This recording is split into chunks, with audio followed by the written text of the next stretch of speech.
जैसे हनुमान जी को देखकर राक्षस लोग डर के भाग जाते थे लंका के युद्ध के मैदान में, क्योंकि हनुमान जी क्या करते थे युद्ध में कि कोई शत्रु आया राम जी की सेना पर हमला करने, तो हनुमान जी समझो राक्षस हाथी पे बैठ के आया, उसको हाथी समेत ही उठा लेते थे। ऐसा नहीं कि ऊपर बैठे राक्षस को पकड़ते, हाथी समेत ही उठा के दूसरे राक्षसों पर फेंक देते थे। कोई घोड़े पर बैठकर आया तो उसको घोड़े समेत पकड़ के उठा लेते थे और राक्षसों पर फेंक देते थे। कोई रथ पे बैठकर आया तो उसको रथ समेत उठा लेते थे। ऐसे थे हनुमान जी। अब बोलो, कथा हनुमान जी की चल रही है, पर ध्यान उधर है कि मेरा हाथ दिखता है कि नहीं इस स्क्रीन पर। आश्चर्य है, आश्चर्य है। बोला न अब तक चुप हुआ, आश्चर्य है, आश्चर्य है। महत्व बुद्धि नहीं है ना हनुमान जी की महिमा में।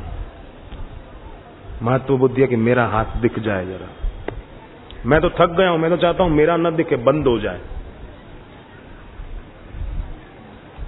और कोई सोचे जरा मेरा हाथ दिख जाए। देखो, अंगिरा ऋषि ने 7 आश्रय बताए हैं। एक नाम आश्रय, एक रूप आश्रय। हर आदमी को अपने नाम और रूप में आसक्ति होती है कि मैं कैसा लगता हूं, मैं कैसी लगती हूं। ये रूप में आसक्ति है। जिसकी अपने रूप में आसक्ति है, अपने को तो पहचाना नहीं, शरीर तो नश्वर है, जल जाएगा, है ना। बाल सफेद हो जाते हैं, कितना भी कलर करो, पर मूल फिर नए जो निकलते ना बता देते कि इसने कलर किया हुआ है। एक आदमी ने किसी को पूछा कि बाल मैं कलर तो करता हूं, पर फिर अंदर से जो नए बाल आते हैं वो सफेद सफेद आते हैं अंदर से, वो फिर पता चल जाता है कि इसने कलर किया है। तो अंदर से ही बाल काले आए, उसका क्या उपाय? बोले, तू जो काला रंग वालों को करता है ना, एक कटोरी भर के पी जा, फिर अंदर से बाल काले ही आएंगे। पर देखना, कोई पीना नहीं है।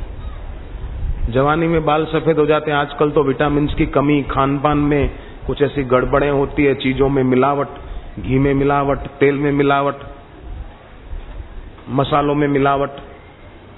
पहले तो दूध भी कुंवारा बेचते थे लोग, आजकल तो दूध कुंवारा नहीं बेचते। दूध वाले दूध के पानी के साथ फेरे फिरा देते हैं, उसकी शादी करा के फिर बेचते हैं।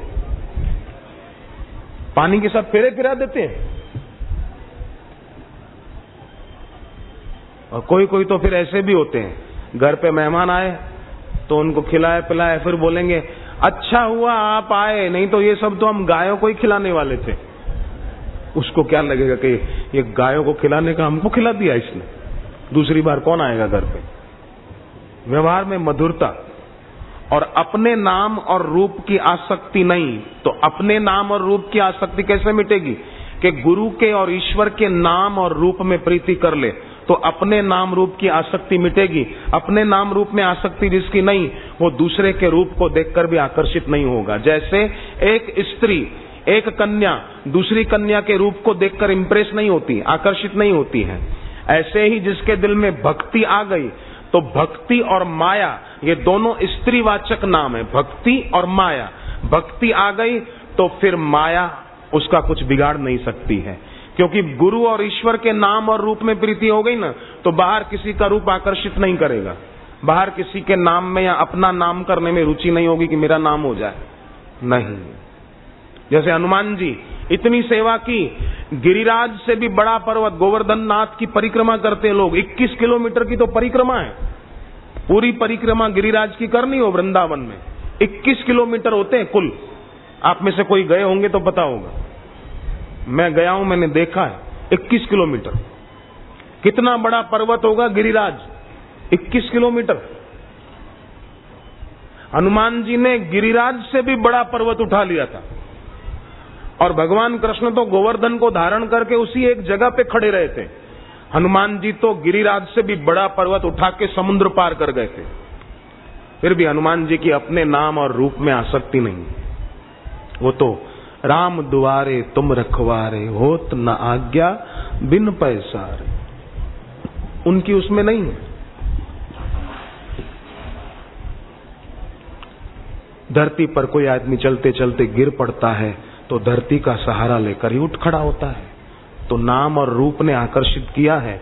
सदगुरु के नाम और रूप में प्रीति करने से आदमी फिर ऊंचा उठ सकता है।